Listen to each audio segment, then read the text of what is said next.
kabarnya hari ini? Alhamdulillah sehat.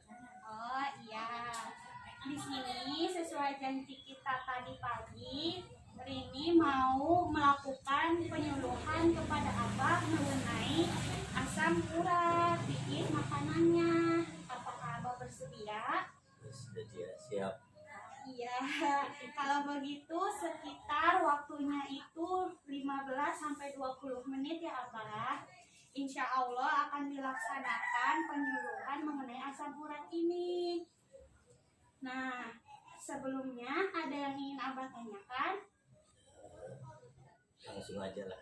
Oh iya, sebelumnya Rini akan menjelaskan ya. Iya. Ada 4 sesi. Sesi pertama pembukaan yang telah dilakukan. Sesi kedua itu penyampaian materi. Sesi ketiga itu sesi tanya jawab. Dan sesi yang keempat adalah penutup. Mari langsung saja kita lakukan. Nih Abah. Jadi di sini itu ada penyuluhan mengenai diet makanan pada asam urat ya, seperti ini. Nah, sebelumnya ini punya lembaran pamflet untuk Abah bisa bawa pulang ataupun Abah baca sambil mendengarkan dengan baik. Langsung saja kita masuk ya. Yang pertama itu adalah pengertian Abah. Pengertian pada asam urat ini, asam urat atau uric acid dalam bahasa Inggris atau juga yang disebut gout arthritis dalam bahasa medis adalah hasil akhir dari katabolisme atau pemecahan purin. Purin adalah salah satu kelompok struktur kimia pembentuk DNA. Yang termasuk kelompok purin adalah adenosin dan guanosin. Saat DNA dihancurkan, si purin pun akan dikatabolisme atau pemecahan yang tadi. Nah, hasil buangannya berupa asam urat. Sebenarnya seluruh manusia ini memiliki asam urat di dalam tubuhnya ya. Yang membedakan hanya kadar asam urat pada setiap manusia itu. Pada penderita asam urat hingga tidak dapat berjalan atau merasa sakit di bagian-bagian tertentu persendiannya menunjukkan bahwa kadar asam urat di dalam tubuhnya itu sangat tinggi atau lebih dari batas normal. Nah, normalnya asam urat ini akan dikeluarkan dalam tubuh melalui feses atau BAB dan melalui urin atau air kencing. Tetapi karena ginjalnya tidak mampu mengeluarkan asam urat, yang ada menyebabkan kadarnya meningkat di dalam tubuh. Hal ini yang dapat meningkatkan kadar asam urat adalah kita terlalu banyak mengkonsumsi bahan-bahan makanan yang mengandung purin tinggi. Nah, asam urat yang berlebih selanjutnya akan terkumpul pada persendian-persendian hingga menyebabkan rasa nyeri atau bengkak.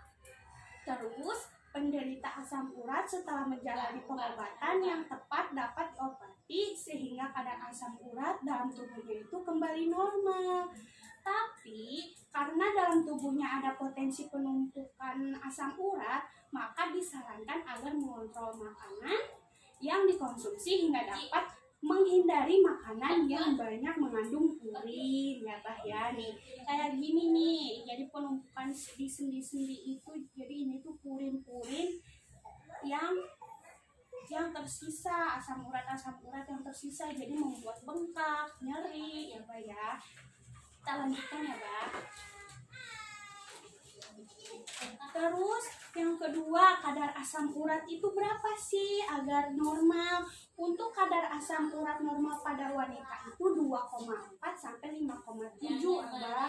Tapi untuk laki-laki 3,0 sampai 7 itu normal. Tapi lebih dari itu akan menyebabkan penyakit-penyakit yang gejala-gejalanya itu adalah kesemutan dan linu, terus nyeri terutama pada malam hari atau pagi hari saat bangun tidur, atau sendi yang terkena asam urat terlihat bengkak, kemerahan, panas dan nyeri luar biasa pada malam dan pagi hari. Itu yang terjadi pada manusia-manusia atau tubuh-tubuh yang mengalami kadar asam urat yang tinggi. Lalu berikutnya ini, tujuan diterima diet asam urat, diterapkan diet makanan asam urat. Tujuannya untuk apa?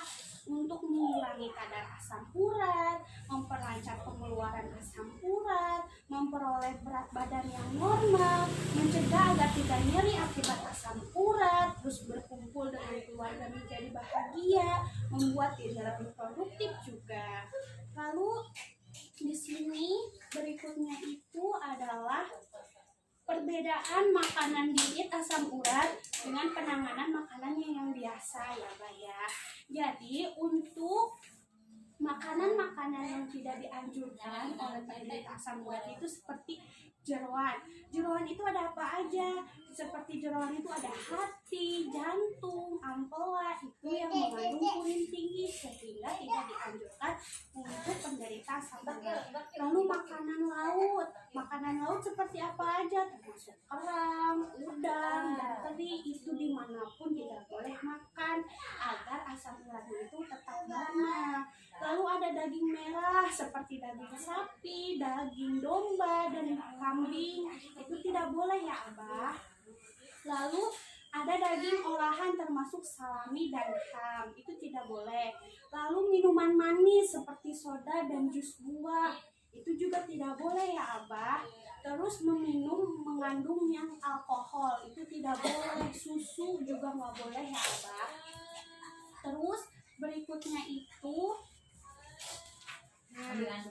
terapi komplementer pada penderita asam urat. Kita ada terapi komplementer, jadi tidak hanya untuk menggunakan obat, tapi bisa juga menggunakan terapi-terapi yang non farmakologis untuk mencegah kadar asam uratnya tinggi. Seperti apa aja terapi komplementer itu untuk penderita asam urat? Yaitu ada pemberian rebusan daun salam, pemberian rebusan daun sirsak, pemberian jus sirsak, lalu kompres hangat kayu manis, atau kompres air hangat, atau kompres hangat daun kelor.